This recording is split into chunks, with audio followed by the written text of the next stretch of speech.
Hey y'all, welcome to Malt Muser Whiskey Reviews. I'm Eric. On the bar for today, we have a three-way showdown. Glenallachie, 10 years old, cask strength, batch 5, 6, and 7 will fight for batch supremacy. We will find out, are these batches getting even better, or have they started taking a turn for the mediocre? As always, no taste finish review of these whiskeys is coming up your way. I will tell you a bit about their value, give you my final thoughts on all three, final score, let you know which one is my pick, and leave you with a malt musing as always. But first, before we do any of that, take a second, smash that subscribe button. Don't miss any of these reviews. They drop every Friday here on YouTube. I also have a Tuesday happy hour every Tuesday, 8 p.m. Eastern time. Would love to see you in the chat.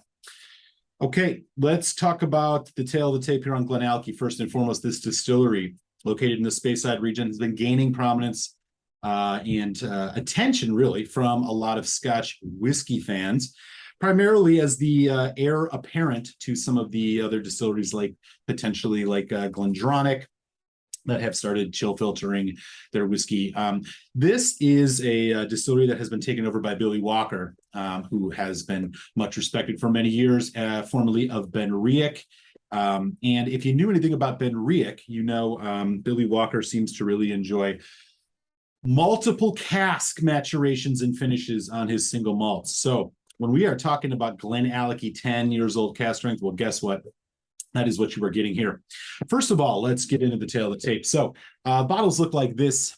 They are all 10 years old. They have different ABVs, but it says so right here on the bottle that it is non-chill filtered and it is natural color. So non-chill, natural color. It says so right on the box as well. All these bottles look just about the same. The boxes don't really change much at all either. One thing I will note, while they do give us a lot of great info, like the age statement, the non-chill filtration, the natural color, and of course the ABV, they do not tell you what this is matured in. So a little bit of internet sleuthing has revealed that these are all a combination of 4 different casks. Surprise, surprise. You are looking at Oloroso Sherry, Pedro Jimenez Sherry, Virgin Oak, and Rioja Red Wine Cask. So that is the tail of the tape here on Glenallachie 10 years old cask strength. I'm going to get batches 5, 6, and 7 poured out right now. I will show you the color on these. We will get to the nosing, the tasting, and then, of course, we'll put a little bit of water on these as well to give them an opportunity, once again, to shine. So batch 5 was the first batch, I believe, that came out in 2021. I believe they're doing 2 batches of these a year. So batch 5 and 6, both 2021. Batch 7 here is 2022. Perhaps there will be another one yet out. These do show up rather later on the calendar in the States than they do over in the UK. So I know you can get these a lot earlier over there. So first and foremost, we have batch number 5. This is 55.9% ABV. Batch number 6. This one was 57.8. And then the most recent here, batch number 7. This one is 56.8. So as far as the color goes, you are hard pressed to really see any difference between these. This is batch 6 and 7 here. Literally look the same. 5 and 6, maybe 5 is just a hair lighter. And then there is 5 and 7. Yeah, so 5 looks like it apparently will be slightly lighter on the red than the others. This is a close-up of that color. Okay, let's check out the nose on batch 5. Fresh fruit. Spicy wood, full sherry notes, a lot of red fruit, dried red fruit, juicy red fruit. Bit of oak wood spice in the background here, maybe a little hints of cinnamon, Christmas spices, baking spices.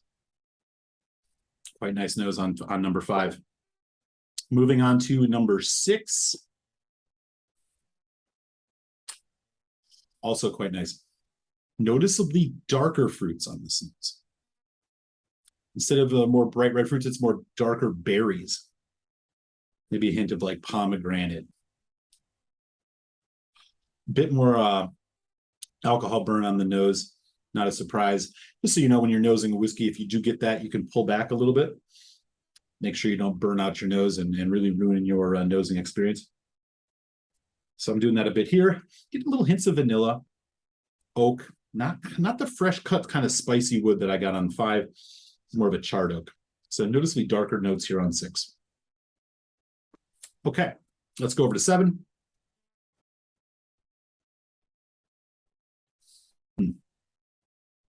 Spicier, oakier.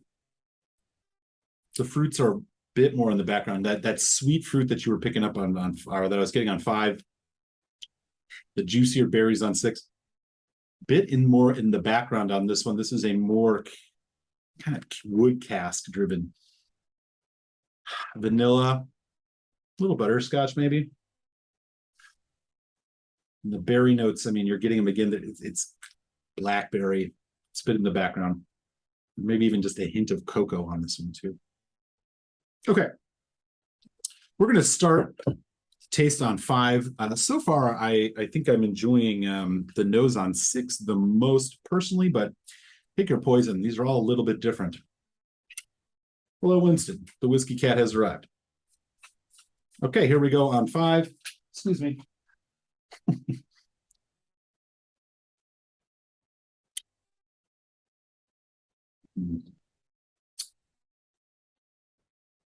Boy, that neat flavor on 5. Huge. Really kind of driven by, I think, what would be the PX here. Cherry, cotton candy type notes. Hints of spice, clove, allspice. It hits the spicy kind of fresh cut wood note, really kind of hits at that mid palate. You go into a nice long finish here. Creamy, with hazelnut, dark chocolate, slight coffee, a bit of oak. A little bit on the, not overly drying, but just a little bit, some of that dried fruit. Quite nice. It's a very big whiskey. Okay. Clean the palate there a little bit with the water. Here we go with number 6.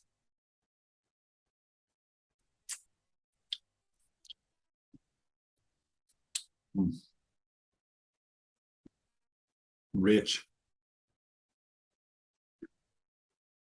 A bit more full even than batch 5. Not nearly as spicy. Been more dark fruit, charred oak.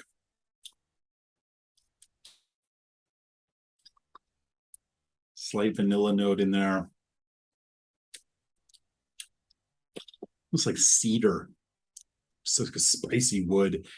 Showing up, but it is not nearly as in your face as it was on 5 at least. Medium long finish. Dark kind of grape jam. Blueberry, blackberry. Hints of chocolate. Chocolate chips. Quite nice. Medium long to long finish on that one too. Very, very sherry forward. Oilier, slightly more viscous. On to 7.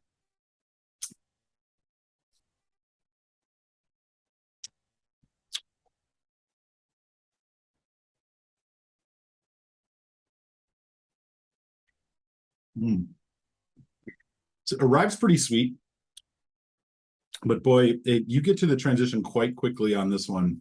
Sweet in the sense of, again, kind of fresh fruit, little hints of orange. That oak comes in, it's a bit on the bitter side, drier.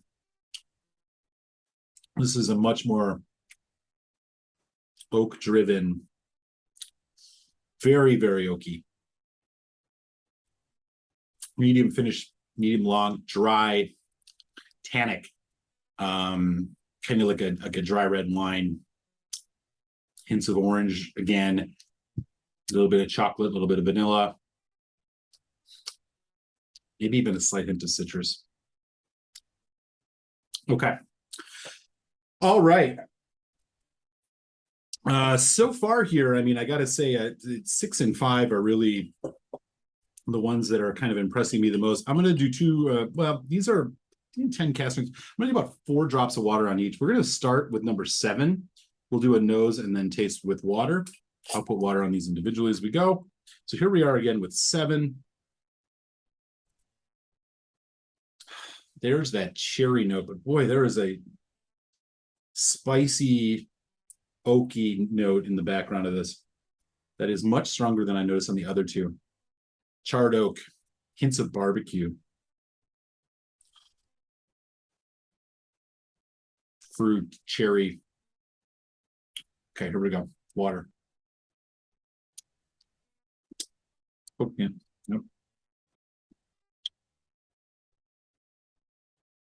Medium viscosity, pretty full mouth coat. Hoping that water would tame down that oak. It really hasn't. It comes on the mid palate. I'm even getting a little sharp hint of like mint, maybe even close to ethanol here. Sour bitter, much more oak driven, fading into a medium finish, tannic dark chocolate.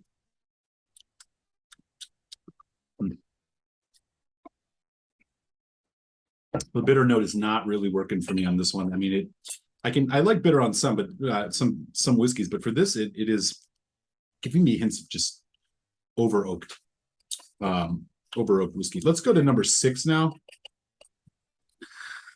This one I'm also curious to see. We'll do another 4 drops on this. Okay, here we go. One more swig.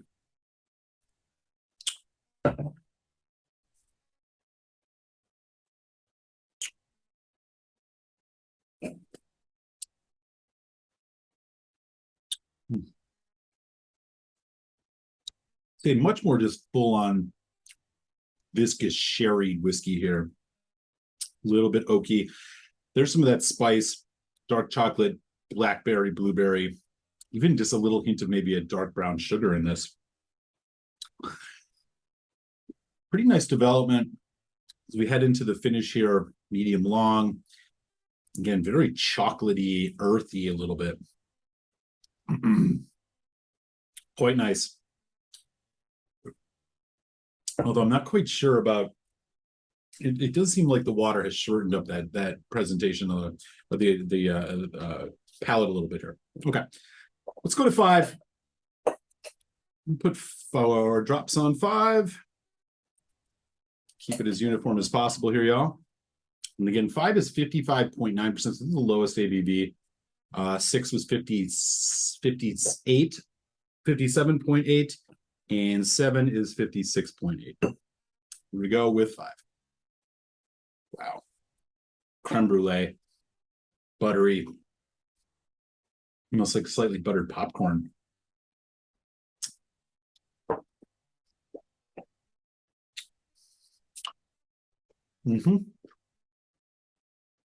Sweeter, more vibrant, a little bit sprightly, but it's not tannic oak. It's younger. You can taste the youth as far as some of those kind of youthy notes coming in from the malt, but also very fresh cut wood, just giving some nice kind of spice to it.